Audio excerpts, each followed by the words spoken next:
Bonjour à tous, bienvenue à notre méditation quotidienne. Eh bien, nous approchons de la fin de notre série de méditation. Aujourd'hui, nous allons regarder le verset 20 et dans notre série, si vous vous rappelez bien, il y a 21 versets, donc c'est l'avant-dernier temps de méditation dans la lettre de Paul aux Éphésiens. Nous avions commencé cette série de méditation avant le premier de l'an. C'est une série de méditations qui nous a menés au travers de la fin de la dernière année et du début de la nouvelle année. Et nous nous souvenons, cette méditation nous montre comment Dieu aimerait que l'être humain se comporte sur la terre. Il était question de racheter le temps car les jours sont mauvais. Il est question de comprendre quelle est la volonté de Dieu.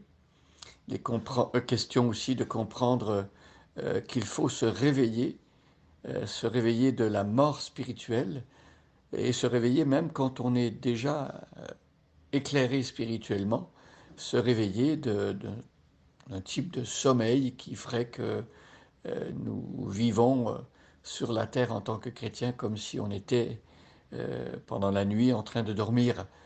Donc on a vu aussi ces derniers temps que le Seigneur demande de réfléchir, de penser sérieusement à notre manière de se comporter au jour le jour et surtout où est notre cœur. Il s'agit de ne pas être imprudent ou considérer, de demander la sagesse de Dieu. Ça nous renvoie au psaume 90 qui a été écrit par Moïse, où Moïse dit que, à la lumière du fait que Dieu soit éternel, que nous sommes passagers, mortels et pécheurs, eh bien, c'est important de demander à Dieu de nous enseigner à bien compter nos jours afin que nous puissions appliquer notre cœur à la sagesse de Dieu qui est une sagesse pratique, une sagesse morale, spirituelle, une sagesse qui réfléchit à la façon de vivre dans la vie quotidienne, au jour le jour et jour après jour. Alors, hier, nous avions vu que le chrétien peut s'entretenir au jour le jour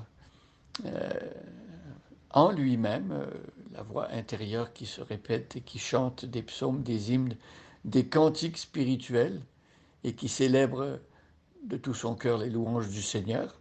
C'est une manière d'être rempli du Saint-Esprit et c'est aussi une conséquence euh, au fait qu'on est rempli du Saint-Esprit.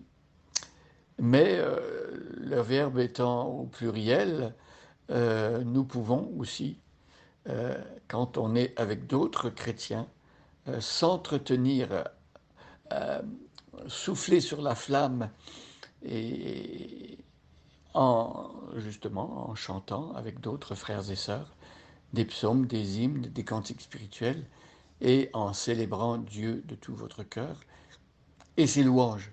Alors c'est important de le mentionner. euh, dans la prière, il y a un élément chant et louange qui sont très importants. J'espère que quand vous avez votre temps personnel avec Dieu ou lorsque vous êtes rassemblés avec d'autres chrétiens, vous prenez du temps pour chanter, même si on n'a pas une belle voix, chanter des cantiques spirituels, des hymnes et des psaumes, et aussi célébrer de tout son cœur les louanges du Seigneur. Alors c'est intéressant de souligner que tout cela se fait avec son cœur. Il ne s'agit pas simplement de répéter mécaniquement des paroles de chant ou des paroles d'un psaume ou des paroles de louange, mais que le cœur soit investi, que le cœur soit engagé dans cet exercice-là. Nous demandons à Dieu de nous aider à garder notre cœur plus que toute autre chose, car c'est de lui que viennent les sources de la vie.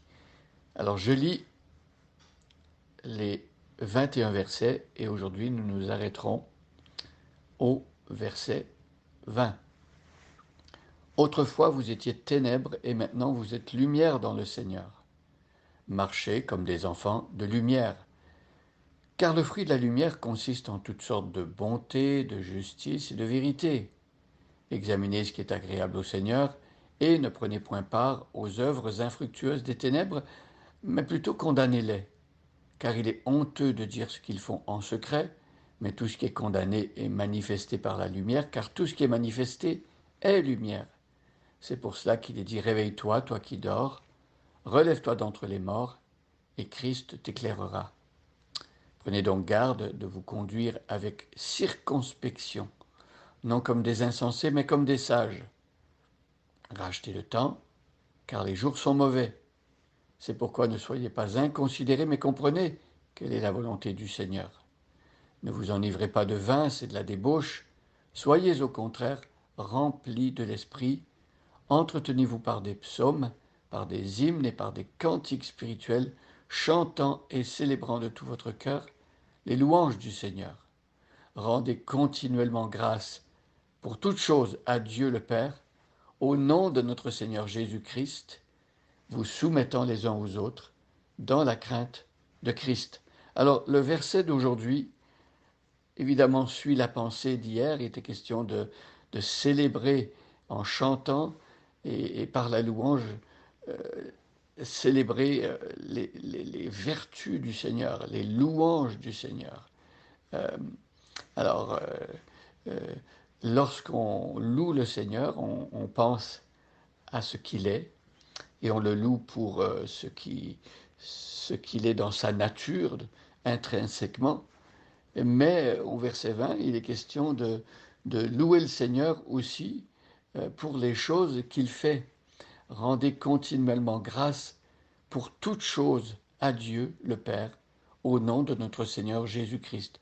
Nous rendons grâce à Dieu, même si parfois les choses qui nous arrivent ne sont pas, semble-t-il, d'un point de vue humain, très utiles ou très agréables. On peut rendre grâce pour toutes choses. Et ailleurs, en Thessaloniciens, dans la première lettre, Paul dit en toutes choses, euh, euh, en disant que c'est la volonté de Dieu à notre égard. Eh bien, ici, on a la même pensée. Nous rendons grâce parce que Dieu, au travers des événements parfois difficiles de notre vie, Dieu est en train de transformer notre caractère. Dieu est en train de nous sanctifier et Dieu veut se servir des événements de notre vie aussi pour toucher les autres. Donc, apprendre à rendre grâce à Dieu, c'est-à-dire à dire merci, apprendre la gratitude, euh, c'est quelque chose de très important qu'on apprend à nos enfants quand ils sont petits. Lorsqu'on se fait donner quelque chose, on va dire à l'enfant, mais qu'est-ce qu'on dit? Eh bien, on attend la réponse, on dit merci. Euh, Rendre grâce pour toute chose à Dieu, le Père de notre Seigneur Jésus-Christ. Donc on identifie ici de quel Dieu on parle. Il ne s'agit pas de rendre grâce aux idoles, à de faux dieux, à toutes sortes d'entités spirituelles qui ne méritent pas l'action de grâce ni la louange. Il s'agit de rendre grâce au Père de notre Seigneur Jésus-Christ. Pourquoi? Parce que c'est lui qui nous procure le salut. C'est lui qui, le Père, envoie le Fils dans le monde et c'est lui qui, le Fils, meurt sur la croix, offre sa vie en sacrifice pour que nous soyons sauvés. Voilà la raison fondamentale pour notre action de grâce en toute chose. Parce que si Dieu nous traitait selon ce que nous méritions, eh bien, nous serions perdus pour toujours. Nous ne méritons pas la faveur de Dieu.